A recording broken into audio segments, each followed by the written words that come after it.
박사학위가 뭐 몇 개가 있고 어디 유학을 갔다 왔고 뭐를 했고 다 예수님도 이력서를 넣었어요. 그럼 예수님이 붙으셨겠죠? 떨어졌어요. 떨어진 이유가 같은 학교 출신이 아니어서. 예수님이 실망을 했어요. 어느 교회에서 또 큰 교회에서 뽑는다는 거예요. 그래서 예수님께서 또 이 이력서를 넣었어요. 또 떨어졌어요. 왜? 박사학위가 없어서. 하나님의 일을 하는 사람들은 영역이 있어야 된다. 뭐 세상에 어떤 배경이나 지식 이런 거 그런 거 그게 중요하지 않다. 말은 그렇게 하는데요. 실질적으로 뽑는 사람들은 그런 사람들은 어디 무슨 뭐 외국에 그런 사람이 나쁘다는 게 아니에요. 예. 근데 벌써 이미 딱 이력서에 어디 출신 뭐 얼마나 공부 많이 했나 그 사람이 어떻게 어떤 영성을 가지고 있는지 그걸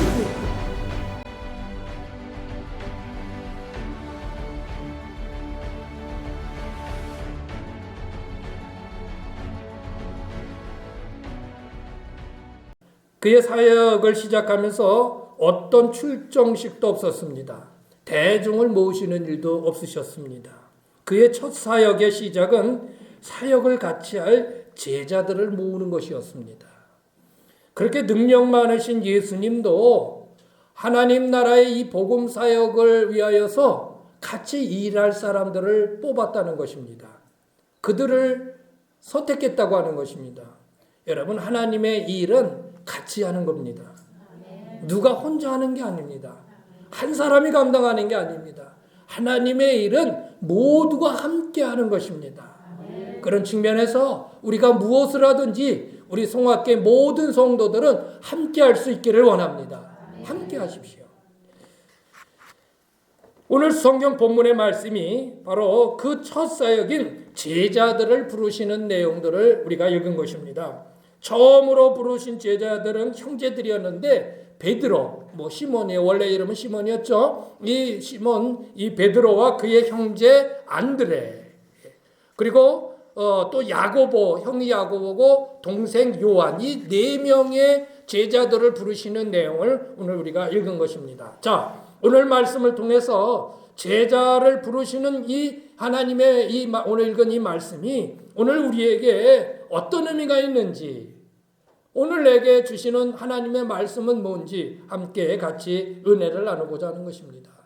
자, 먼저 우리가 기억해야 될 것은 예수님이 제자를 부르신 장소가 바닷가였다라는 것입니다. 갈릴리 바닷가. 그리고 그물질하는 어부들에게 예수님이 갔습니다. 예수님같이 위대한 스승이 되실 분이 그의 제자들을 만드는데 랍비 학교나 당대의 최고의 학자였던 가말리엘을 찾아간 것이 아니고 바닷가로 가서 그물을 던지는 그 어부들을 부르셨다고 하는 사실입니다. 사실 예수님의 제자들의 면면을 보면요, 그렇게 학문에 뛰어난 자들이 아니었습니다. 출신도 그렇게 좋은 사람들이 아니었습니다. 학력 수준도 낮고 출신도 안 좋았고요. 오늘날로 말하면 소위 말하는 흑수저 출신들이라고 할 수 있겠습니다. 그래서 베드로를 중심한 예수님의 제자들이 예수님이 승천하신 이후에 복음을 전하는데 그 대제사장들과 서기관들과 바리새인들하고 논쟁이 붙었습니다. 그랬을 때 그 대제사장이라든지 서기관 이 사람들은 아주 성경에 아주 청통한 사람들이었거든요. 대단한 바리새인들은 아주 성경에 아주 전문가들이었습니다. 그런데 베드로나 또 그의 제자들은 아무것도 아닌 줄 생각하는데 그게 아니었어요. 그냥 어부 출신인데 그냥 고기밖에는 잡는 그것을 모르는 사람들인데 어떻게 이렇게 내용을 잘 알지? 어떻게 이렇게 지식이 있지? 놀라는 거예요. 그들이 예수님과 함께 있었던 것을 또한 보았다는 것이죠. 여러분, 왜 예수님은 이런 이들을 제자로 부르셨을까요? 예수님이 바닷가로 제자를 부르시러 가신 것은 바닷가이기 때문이 아닙니다. 그것은 특별한 사람이 아니라는 것을 강조하는 것입니다. 바닷가라는 특별한 지역을 간 것이 중요한 게 아니라 아무것도 아닌 특별한 사람이 아닌 사람들을 불렀다는 게 중요한 거라는 거예요. 예? 어떤 사람 바닷가니까는 뭐 거기에 뭔가 의미가 있는 것처럼 생각하 그렇지 않습니다. 여러분, 하나님의 일을 하는 사람들은요, 어떤 특별한 사람들만의 전유물이 아닙니다. 그 누구든지 주님께 부름받을 수 있고요, 그 누구든지 얼마든지 주님의 위대한 일에 부르심을 받고 함께 할 수 있는 것입니다. 특별한 사람들 아닙니다, 여러분. 다윗이 처음에 특별한 사람이었습니까? 아니에요. 다윗은 목동이었습니다. 사다 기드온, 그 유명한 기드온은 어땠어요? 그는 농사꾼이었습니다. 드보라는 어떤 사람인가요? 여자요. 여자의 몸으로 이스라엘을 구원하는 사사가 되었습니다. 그러니까요, 뭐 어떤 남녀노소나 신분 이런 것들이 그 예수님, 주님의 일을, 또 하나님의 일을 하는 사람들이 아니라는 거예요. 아모스 선지자는 어땠나요? 선지자의 아들도 아니고요, 평범한 목자고 자기는 뽕나무를 재배하는 사람이라고 자신을 소개하고 있습니다. 여러분은 어때요? 여러분 특별한 사람입니까? 아니죠. 우리가 다른 사람 보기에 얼마나 대단해요. 위대한 사람이 부름을 받아 위대한 일을 하는 것이 아닙니다. 아주 평범한 사람도 주님께서 부르시면, 그리고 그의 일을 함께하면 얼마든지 위대한 사람이 될 수 있음을 성경은 오늘 우리에게 말씀해 주는 겁니다. 나는요 별거 아닌데요. 그러니까 또 하나님 앞에 쓰임받을 수 있습니다. 바울은 어떻습니까? 그는 대단한 율법학자입니다. 정말 성경에 청통한 사람입니다. 좋은 집안에 가문 사람입니다. 뿐만 아니라 그는 사내들연 공회원입니다. 국회의원이라는 아주 그런 권력도 가지고 있었던 사람이에요. 그런데 하나님이 글을 쓰려고 보니까 너무 잘났어. 어느 날 이 바울이 다메섹에 예수 믿는 사람들을 잡으러 가는 도중에 그 도상에서 예수님을 만납니다. 그리고 거기서 꼬꾸러져요. 자기가 제일 높고 내 아이 위에는 아무도 없다고 생각했고 예수 믿는 사람들을 하찮은 것으로 생각하는데, 사울아 네가 왜 나를 핍박하느냐? 누구십니까? 당신같이 위대한 분을 내가 언제 핍박했다고 그러십니까? 나는 네가 핍박하는 예수다. 그냥 그 한마디에 꼬꾸러진 거예요. 꼬꾸러졌어요. 그리고 어떻습니까? 그는 바로 하나님의 일을 한 게 아닙니다. 아라비아 사막으로 가가지고 3년 동안 그 광야에서 철저하게 낮아지는 훈련을 받습니다. 그리고 바로 시작했습니까? 아닙니다. 여러 해 동안 더 훈련받고 더 낮아져서 나는 죄인 중에 우두머리다 라고 고백하게 만들 때까지 하나님은 불리셨어요. 나는 만삭되지 못해서 난 팔푼이다. 자기 자신을 그렇게 얘기하는 거예요. 그렇게 하찮은 자다. 내가 아는 거 그 아무 의미 없다.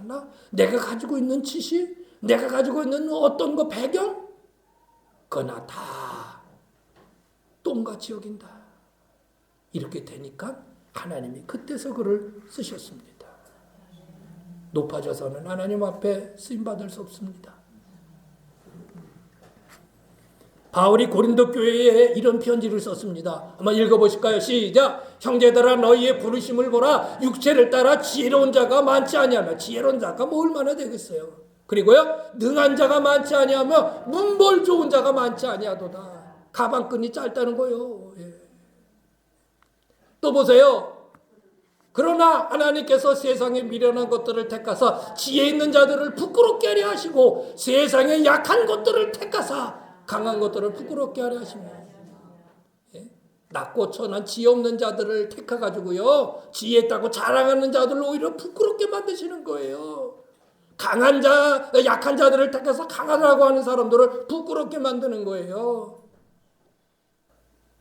거기에 다닌 목사님이 이제 은퇴를 해서 후임자를 뽑게 됐어요. 그래가지고 다 이제 막 이력서를 받는 거예요. 박사학위가 몇 개가 있고 어디 유학을 갔다 왔고 뭐를 했고 다. 예수님도 이력서를 넣었어요. 그럼 예수님이 붙으셨겠죠? 떨어졌어요.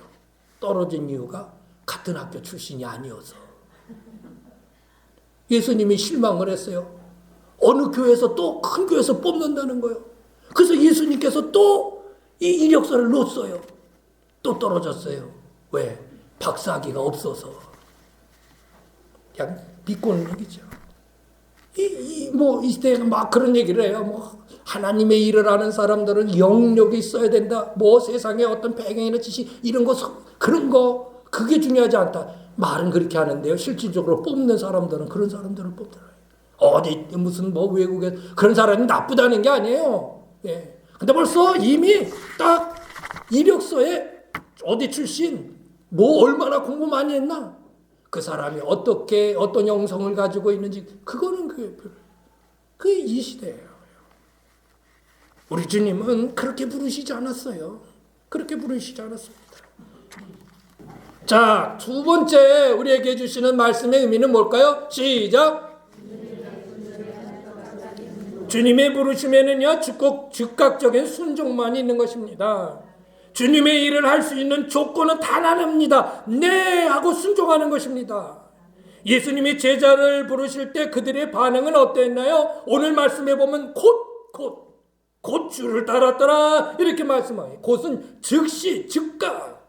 영어로 보니까 at once 그렇게 나와서 즉각적으로. 예. 생각 좀 해보고요. 나중에요. 천천히 할게요. 이것은 주님의 부르심을 따르지 않겠다는 다른 표현일 뿐입니다. 정말 나중에 하려고 하는 건가요? 아니에요. 진짜 천천히 하려고 하는 거예요? 아니에요. 주님의 부르심에 아니에요. 싫어요. 라는 다른 말일 뿐인 거예요. 베드로, 안드레, 야고보, 요한 모두 그 즉시 네 하고 주님을 따릅니다.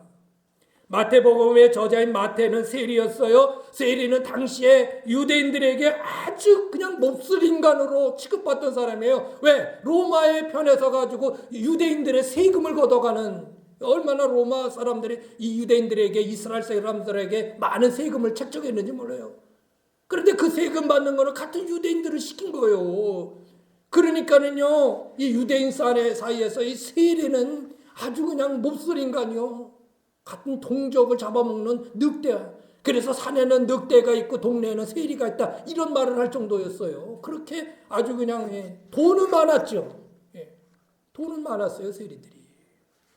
그런데 인정받지를 못해요. 착한 세리들도 있었는데도 불구하고 세리라고 하면 일단은 죄인 취급하는 거예요.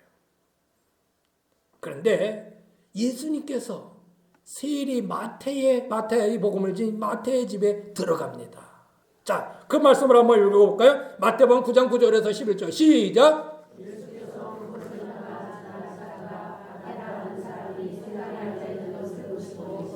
나를 따르라 하시니 일어나 따르리라. 머뭇거렸어요? 아니에요. 여러분, 주님의 위대한 일에 동참할 수 있는 사람은 무슨 일을 하는 사람이냐가 중요한 것이 아닙니다. 얼마나 주님의 부르심에 즉각 순종하느냐 하는 것입니다. 믿으십시오. 예. 그런 가운데 하나님의 능력도 나타나고 역사도 나타나는 것입니다. 하나님의 역사와 각종 능력들은 하나님의 말씀에 순종하는 이들에게 나타났습니다. 혼인잔치에요. 손님들을 대접할 포도주가 떨어졌습니다. 잔치집에 포도주가 떨어져서 이게 큰일 났죠. 그때 예수님도 그 혼인잔치에 참여하셨어요. 그런데 어떡하냐는 거예요. 예수님에게 왔어요. 이거 어떻게 하면 좋냐. 그랬더니 예수님이 그 돌 항아리가 6개가 있는데 거기에 물을 채우라는 거예요. 아니, 지금 포도주가 필요합니다. 물이 필요한 게 아니고 포도주가 필요합니다. 그래서 물 채우라. 그래서 그 말들을 듣고 물을 채웠어요. 채우고 나더니 다 했는데요. 그럼 떠다 줘라. 그 물을 떠다 주라는 겁니다. 거기에 오는 손님들은 맹물 먹게 생겼어요. 근데 물을 떠다 주니까 물이 뭐가 됐어요? 포도주가. 어떤 사람 이거 봐라, 이거 예수 믿는 사람 술 먹어도 된다는 얘기 아니냐? 아니, 그 얘기가 아니고 여기서 예수 말씀하시는 내용은 이 변화 사건을 얘기하는 거예요. 이거 물고 늘어져요. 아니, 예수님도 직접 포도주를 만들어 주지 않았냐? 뭐 이러는데 그건 나중 문제예요. 지금 그거는 그 얘기를 하는 게 아니잖아요. 하인들이요, 지금 포도주가 필요하지 물이 필요해요 라고 만약에 순종하지 않았다면 이런 역사는 안 일어났을 거예요. 순종의 기본은 즉시입니다. 이 다음을 찾는 것은 순종의 의지가 없는 것입니다. 하나님은 지금 필요하기 때문에 지금 부르시는 거예요. 지금 요구하시는 거예요. 지금 필요하실 때 지금 요구하시는 거예요. 이 다음에 필요하면 이 다음에 부르세요. 예? 왜 지금 부르시겠어요? 지금 필요하니까요. 사랑하는 여러분, 주님께서 여러분을 향하여 부르시고 또 요구하시는 것이 있다면 즉각적인 순종의 사람이 되시기를 축원합니다. 나중에 아니에요. 지금이야 지금. 아셨어요? 예, 이 말씀 여러분 마음속에 꼭 새기세요. 예. 마지막입니다. 마지막은 뭐예요? 사람 낚는 업으로 만드셨다는 것입니다. 시작. 예수님은 베드로를 제자로 부르시면서 이렇게 말씀하십니다. 나를 따라오라. 내가 너희로 사람을 낚는 어부가 되게 해주겠다. 예수님 왜 내 제자가 되리라고 말씀하지 않고 사람 낚는 어부가 되게 해주시겠다고 말씀하셨나요? 베드로에게 있어서 예수님을 만난 이 사건은요, 완전히 삶을 바꾸는 터닝 포인트가 된 그 놀라운 사건이에요. 그런데 업종의 생산품만 바뀌는 것처럼 예수님은 말씀하시더라는 거예요. 마치 그런 거죠. 마치 그 라면 회사 농자 들어가는 농땡 라면 회사 있잖아요. 거기서 이제까지는 그냥 평범한 라면만, 매운 라면 그 뭐 있잖아요. 매운 라면만 생산했어요. 어느 순간가 바꿨어요. 그래서 짬뽕 라면으로 바꾼 거예요. 그런 거하고 유사한 거죠. 예? 그렇지, 그런 것처럼 예수님이 너 어부인데 내 업종 똑같은 업종인데 어부 업종인데 그 생산품만 바꿔서 한번 해봐라. 이런 식의 예수님의 부르심이라고 볼 수 있죠. 사람을 낚는 어부가 된다는 게 뭘까요? 중요합니다. 사람을 낚는 어부가 되게 해주겠다. 그 의미가 뭘까요? 그거는요, 땅의 일에서 더 의미 있는 하늘의 일을 할 기회를 주시는 거예요. 땅의 일을. 만약에 베드로가 예수님의 부르심을 거절했다면요, 그는 평생을 땅의 일만 하다가 인생을 마쳤을 거예요. 그런데 예수님의 부르심에 응답하니 그는 더 이상 이제까지 살았던 땅의 일만을 하는 사람이 아니라 하늘의 일을 하는 사람이 되겠더라. 또 뭘까요? 땅의 상이 아닌 하늘의 상을 위하여 일할 수 있도록 기회를 하나님께서 그에게 주신 것입니다. 바울은요, 하늘에서 주실 상에 대해서 이렇게 고백합니다. 시작. 온전하니 즉 뒤에 있는 것을 잊어버리고 앞에 있는 것을 잡으려고 푯대를 향하여 그리스도 예수 안에서 하나님이 위에서 부르신 부름의 상을 위하여 달려가노라. 예, 부름의 상을 위해서. 부름의 상이 뭐예요? 위에 있는 부름의 상, 하늘나라에서 주시는 상인 것입니다. 그것을 위해 나는 달려간다. 사람을 낚는 어부가 또 뭘까요? 가치관의 변화를 이야기하는 것입니다. 가치관의 변화를 요구하는 것입니다. 하나님 세계로의 가치관, 땅의 가치관에서 하늘의 가치관, 참된 그리스도의 가치관으로 변화되라는 거예요. 그것을 말씀하고 있는 것입니다. 왜냐하면 사람을 낚는 이 주님의 일은 생명을 살리는 일이기 때문인 것입니다. 어부에 낚여진 고기는 어때요? 죽는 거죠. 사람에게 먹이로 들어가는 거죠. 그저 그냥 고기만 그런 거죠. 죽는 고기가 되는 거예요. 그러나 사람을 낚는 어부가 돼서 낚여지는 그 사람은 죽는 게 아니라 사는 거예요. 영원한 생명을 얻는 거예요. 이 귀한 일에 여러분이 부름을 받은 것입니다. 이 얼마나 대단한 것입니까? 여러분, 우리 모두는 사람을 낚는 어부로 부르심을 입은 자들입니다. 우리의 각자의 삶의 터전에서 각자의 모습 속에서 생명을 살리는 사람 낚는 어부의 일을 하는 것입니다. 이런 가치관을 좀 가지고 사십시오. 내 직장이 뭔지, 내가 무슨 일을 하고 있는지, 내가 학생이든지 아니 집안에서 놀든지 무슨 일을 하든지 나는 사람 낚는 어부의 이 놀라운 가치관을 가지고 사는 사람이라는 자긍심을 가지십시오. 할렐루야. 오늘 예수님께서 제자를 부르신 것을 통해 오늘 나에게 주시는 말씀은 과연 무엇인지 함께 말씀을 나눴습니다. 하나님은 그의 하신 일들을 위해 부르시는 그 사람들을 어떤 특정한 모습이 아닙니다. 아주 평범하고 아무것도 아니지만 그들을 부르셔서 위대하게 쓰시기를 원하시는 것입니다. 바로 그 사람이 여러분인 것입니다. 그리고 그 부르심에 합당한 모습은 즉각적인 순종입니다. 이 다음에 없습니다. 이 다음은 그 누구도 장담할 수 없습니다. 여러분, 누가 여기서 이 다음을 장담할 수 있습니까? 내일 일을 누가 장담할 수 있습니까? 지금입니다. 지금 여기서입니다. 지금 여기서 여러분이 즉각적으로 결단하고 하나님의 부르심에 순종하는 것입니다. 하나님은 우리를 부르시는데 생명을 살리는 더 의미있고 가치 있는 일들을 위하여 그렇게 살도록 우리를 오늘도 부르시는 것입니다. 이런 부르심을 받은 저와 여러분이 모두 부르신 하나님의 뜻에 합당한 삶이 되시기를 주 예수 그리스도의 이름으로 축원합니다.